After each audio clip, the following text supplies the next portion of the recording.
Hello and welcome back to Vlogmas in July. Today we are doing Alpha Rad's defunct show, Story for Glory. Today I have another sad story for you, but look, comedy is just pain plus time, so hopefully this will be funny for everybody else. Very painful for me. So, when I was 7 or 8 years old, my parents decided to put me in, not like Pee-wee baseball. They called it Mustangs because I was too, I don't know why they called it that. I was too old for T-ball, but I was definitely too unskilled, too green, too young for the Mustangs because these kids, I'm telling you, they could throw the ball like 90 miles an hour, at least it seemed like to me, 90 miles an hour, but they had no aim. They could not aim for your glove. And so it was just like wild curveballs, fastballs constantly. I got hit so many times, not from just like people throwing. No, I've given everything away. I was very shy as a kid. I'm still like not super extroverted. I'm definitely an introvert, but super shy as a kid. Homeschooler, of course. Introvert, of course. And so just the like social aspect of going out there and being with other kids my age was a little scary. And then you add to it the pressure of everyone watching you be not good at a game. And like I didn't quite I never quite understood how the game worked. I don't think. I was just terrible at baseball. And so everybody's watching me, and I have all of these other kids that I'm going to disappoint by being horrible. Just got like the worst, all of that together just created like the worst stage fright. And so I hated going to games. I was really terrified every time I had to go to a game or even a practice, really. The practices weren't as bad, but couple that with the fact that I couldn't catch. So I would get hit like I even got hit a few times while at bat. Somebody walked me by slamming, just murdering my side with a baseball.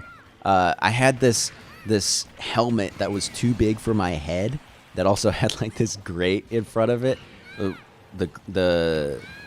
It kind of looked like it kind of looked like a football helmet more than it looked like a baseball helmet because of this like grate. It was that style.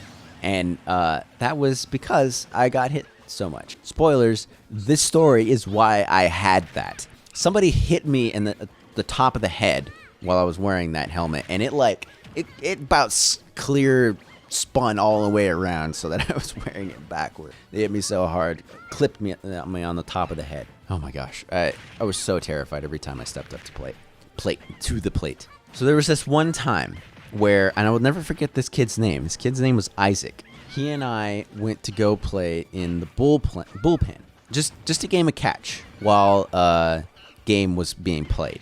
And again, I'm not very good at catching, and the other kids, including Isaac, which it wasn't his fault, he's a kid, but Isaac was not good at aiming the ball. He was fantastic at throwing it as hard as humanly possible, as hard as an 8-year-old can throw it. But he was not good at aiming. So the first throw that he launches at me smacks into the chain link fence behind me and just rattles the absolute ever-loving crap out of it. I'm surprised that fence didn't fall down. As a kid, that's how it felt. The second one, a little bit over my head, couldn't catch it. Rams into that freaking chain link fence so hard, just almost destroys it. The third ball comes straight for my face. I don't think I even saw it coming.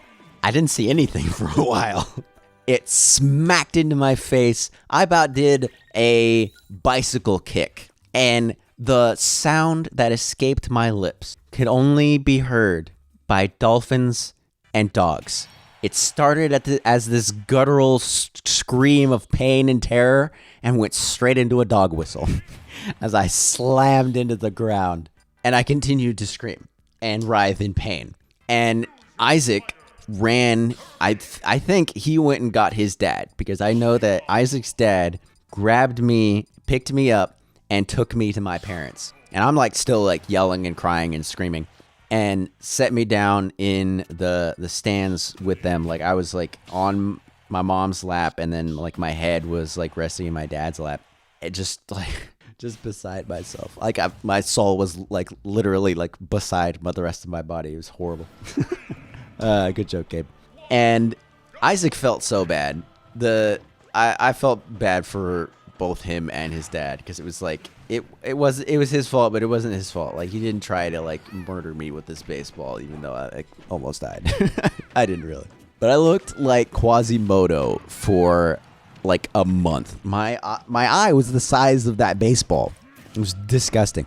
And to this day, I still feel like one of my left eye is kind of, I don't know, saggier, and kind of like my left eyebrow is a little bit lower than my right eyebrow. So if you ever see my face in these YouTube videos, which hopefully you saw them, yesterday, in another video coming tomorrow, you might notice that, you might not. It's very subtle. So maybe I'm just like imagining things. I don't know. But dude, that was brutal. After that, my parents asked me if I wanted to continue playing baseball or if I wanted to quit. And to my credit, to my 8-year-old self's credit, I said, I'm already this far into the season, and probably was thinking, I've already suffered this much. I'm not gonna back out because I'm afraid, and I'm gonna continue. I'm gonna play the rest of the season. In the back of my head, I'm thinking, now I'm never playing baseball ever again in my entire life. And I think I didn't play baseball until about 3 years ago. So I probably went 15 years without playing baseball.